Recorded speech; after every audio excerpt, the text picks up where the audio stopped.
Hello everyone, this is Shivangi. Welcome to Shift classes. इस video में discuss करने वाले हैं meaning and classification of occupation. दोनों ही लैंग्वेजेस में डिस्कस करेंगे। चलिए स्टार्ट करते हैं। तो ऑक्यूपेशन का मतलब क्या है? कोई भी ऐसी लीगल एक्टिविटी जो आप जिसमें एंगेज हो, किस लिए कि आप क्या कमा सको, अपने लिए जीविका जो है कमा सको, जीने के लिए जो है भाई क्या चाहिए हमें, पैसे पैसे जो कमा कमा सको। तो ये एक मीन है किसका? लोगों के लिए आजीविका का साधन है, लाइवलीहुड का जो है साधन है। अब जिसमें mining, fishing, plumber, mechanic, teaching, trading, law, medicine, बहुत सारे ऑक्यूपेशन है। ठीक है, आप उसके क्लासीफाई या डिवीज़न हम बोले ऑक्यूपेशन का। पहला आता है प्राइमरी एक्सट्रैक्शन ऑक्यूपेशन। तो ये ऑक्यूपेशन जो कंसर्न करता है किसके साथ? रिमूवल किसका? रॉ मटेरियल का। कहाँ से भाई? रॉ मटेरियल का कच्चा माल जो है कहाँ से? एयर से, लैंड से, सी से। इस for the purpose of being worked upon for. अब रॉ मटेरियल किस लिए चाहिए? कि वो रॉ मटेरियल कहाँ काम आएगा? मैन्युफैक्चरिंग, कंस्ट्रक्शन इंडस्ट्री में, like agriculture, mining, enquiring, fishing and forestry. ठीक है, ये सारे काम जिसके इसमें आते हैं प्राइमरी ऑक्यूपेशन में आते हैं। इनमें रॉ मटेरियल जो है लिया जाता है और जो कहाँ काम आता है? फिर मैन्युफैक्चरिंग में या फिर कंस्ट्रक्शन इंडस्ट्री में काम आता है। फिर आता है हमारा इंडस्ट्रियल ऑक्यूपेशन। हमारा आता है इंडस्ट्रियल ऑक्यूपेशन। तो इंडस्ट्रियल वर्क में इंक्लूड होता है एक्सट्रैक्शन, मैन्युफैक्चरिंग एंड कंस्ट्रक्शन। तो मैन्युफैक्चरिंग में क्या होता है? इंडस्ट्रियल ऑक्यूपेशन में इन्वॉल्व होता है प्रोसेस भाई, इसमें रॉ मटेरियल को किस में? फिनिश गुड में कन्वर्ट किया जाता है भाई। कच्चे माल से जो है तैयार माल तैयार किया जा रहा है। जैसे चीनी है, किससे बनती है? गन्ने से। गन्ना कहाँ से मिलता है हमें? खेतों से। तो वो प्राइमरी सेक्टर हो गया भाई, प्राइमरी से मिल रहा है, वो रॉ मटेरियल हो गया। ठीक है, और चीनी बन के तैयार हो रही है, वो हमारा फिनिश गुड हो गया। तो क्लियर हुआ कि किस तरीके से प्लास्टिक मेकिंग इंडस्ट्री जो प्रोड्यूस कर रही है plastic plate, spoon, cup etcetera. Food industry जो प्रोड्यूस कर रही है various type of item like floor, sugar, beverage etcetera.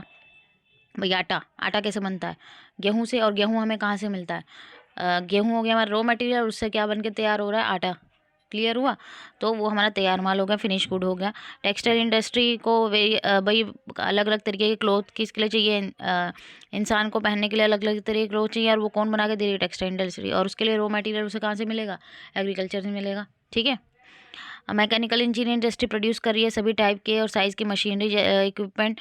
Industrial engineering, mechanical tools के सारे किस में आ रहे हैं? हमारे इंडस्ट्रियल सेक्टर में आ रहे हैं। हार्डवेयर इंडस्ट्री प्रोड्यूस कर रही है metal, major item, military equipment, electronic, electric device. Cosmetic industry produce करी है वेरियस बॉडी क्रीम, ठीक है, सोप, डिटर्जेंट, ये सब चीज़ें जो है प्रोड्यूस कर रही है। फिर आता है सेकंड इसी में ही कंस्ट्रक्शन। कंस्ट्रक्शन इंडस्ट्री कंसर्ट कर रही है भाई, इसमें प्रोसेस है एक साथ लेके असेंबल करके मैन्युफैक्चरिंग प्रोडक्ट को एक यूजेबल फॉर्म बनाना। जिसमें कंस्ट्रक्शन में इंडस्ट्री जैसे बिल्डिंग कॉन्ट्रैक्टर हो गए, आर्किटेक्ट हो गए भाई, काफ़ी सारी चीज़ों की मिला के एक क्या यूजेबल फॉर्म बनाना। प्लम्बर्स है, सिविल इंजीनियर है, ये सारे किस में आते हैं? कंस्ट्रक्शन में आते हैं। तो हिंदी मीडियम वाले स्टूडेंट देख सकते हैं यहाँ से। फिर आता है हमारा सी, कमर्शियल या टर्चरी ऑक्यूपेशन। तो इसमें ये डायरेक्टली कंसर्ट होता है making the goods produce by manufacturing company available to the final consumer. कि भाई जो गुड्स किसके लिए किसके द्वारा प्रोड्यूस किया जा रहा है? मैन्युफैक्चरिंग कंपनी के द्वारा, वो किस तक अवेलेबल हो? फाइनल मतलब यहाँ सर्विस प्रोवाइड की जा रही है। तो इसमें इन्वॉल्व होता है ट्रेड, बाइंग और सेलिंग, डिस्ट्रीब्यूशन और अदर एक्टिविटीज़ जो है फैसिलिटेट करती हैं ट्रेड को, जैसे बैंकिंग, एडवर्टाइजिंग। तो जितनी भी सर्विसेज आ गई वो इसमें आ गई। ठीक है, बैंकिंग है, ये सब सर्विसेज है। एडवर्टाइजिंग, इंश्योरेंस है, warehousing, transportation, advertising, communication, ये सब चीज़ किस में आती है? हमारी थर्ड सेक्टर में आती है। ठीक है, थर्ड जो क्लासिफिकेशन है।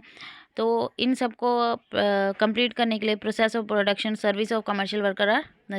अगर इन सबको हमें प्रोडक्शन को कंप्लीट करना है तो हमें किसकी ज़रूरत है भाई? इस कमर्शियल वर्कर जो है, हमें उनकी जो सर्विसेज है कमर्शियल वर्कर की, वो ज़रूरी है। अब बैंक में जाके हम बिना पैसे तो जमा नहीं कर देंगे, अपना तो निकाल नहीं लेंगे। वहाँ पे एक पर्सन बैठा होगा, जब तक कैशियर नहीं बैठा होगा भाई, पर्सन ही तो अपनी सर्विस दे रहा है वहाँ पे बैठ के। तो जब तक एक पर्सन नहीं होगा तो हमें कैसे हम पैसा अपना जमा कराएंगे या फिर निकालेंगे? ठीक है, लास्ट है हमारा सर्विस ऑक्यूपेशन। तो service worker those who are not employed to work in industry and commerce yet they still earn a living. अब सर्विस वर्कर वो होते हैं जो ना ही एम्प्लॉय है किसी इंडस्ट्री में, हम बोले व्यापार में, लेकिन वो फिर भी अपने लिए जीविका अर्न कर रहे हैं, तो इनको सर्विस वर्कर कहा जाता है। इसको सर्विस वर्कर क्योंकि ये रेंडर करते हैं अपनी पर्सनल या डायरेक्ट सर्विस उन पीपल को जिनको नीड होती है। अब पेमेंट सर्विस ऑन पेमेंट, अब वो डायरेक्टली हो या पेमेंट इनडायरेक्टली हो, सर्विस जो यहाँ डायरेक्ट या इनडायरेक्ट दोनों हो सकती है। अब डायरेक्ट सर्विस में अगर हम बात करें तो यहाँ पे जो अपनी सर्विस रेंडर कर रहा है पर्सनली, ठीक है, और डायरेक्ट हु एम्प्लॉयड दैम, जिन्होंने से एम्प्लॉयड करा, हुआ रेडी टू पे, वो अपनी सर्विस देने के लिए तैयार हैं, लाइक टेलर है, फैशन डिज़ाइनर है, हेयर ड्रेसर है, लॉयर्स है, प्राइवेट टीचर्स है, फैमिली डॉक्टर्स है। जैसे ट्यूशन टीचर का आप एग्जाम्पल ले सकते हैं यहाँ पे, तो आपने हायर करा, होम ट्यूशन लगवाया अपने बच्चे का, ठीक है, तो आपने उस टीचर को हायर करा है और आप उसको डायरेक्टली पे कर रहे हैं। लॉयर है, ठीक है, आपका केस चल रहा है, तो आपका केस चल रहा है, आपने कोई लॉयर जो है वो हायर करा है, तो आप उसको डायरेक्टली क्या कर रहे हो, पे कर रहे हो, और वो अपनी सर्विस आपको डायरेक्ट जो है प्रोवाइड कर रहा है। क्लियर हुआ। फिर आता है इनडायरेक्ट सर्विस में। तो इनडायरेक्ट सर्विस में जो रेंडर्ड होती है सर्विस किसको, पब्लिक को होती है, और उसका जो पे करता है वो गवर्नमेंट करती है।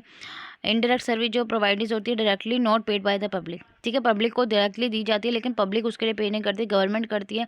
गवर्नमेंट कैसे पे करती है, taxes paid by the government कहाँ से पे करती है, जो टैक्सेस कौन देता है, हम पब्लिक जो है गवर्नमेंट को, भाई गवर्नमेंट का मेन सोर्स ऑफ इनकम क्या है, टैक्सेस है, तो टैक्सेस के थ्रू इनकम रेवेन्यू अर्न करती है गवर्नमेंट, और उसी से वो सर्विस प्रोवाइड करती है हमको, लाइक पुलिसमैन, सोल्जर्स, भाई पुलिस, भाई हमारी सुरक्षा के लिए ही तो बनाई गई है पुलिस फोर्स है, ठीक है, सोल्जर्स हैं, सिविल सर्वेंट है, लॉ मेकर्स है, गवर्नमेंट हॉस्पिटल, डॉक्टर्स, ये सब किस में आ गए, इंडायरेक्ट सर्विसेज में आते हैं, ठीक है। आई होप आपको ये क्लियर हो गया होगा। अगर वीडियो अच्छी लगी हो तो like it, share and subscribe my channel. Thank you.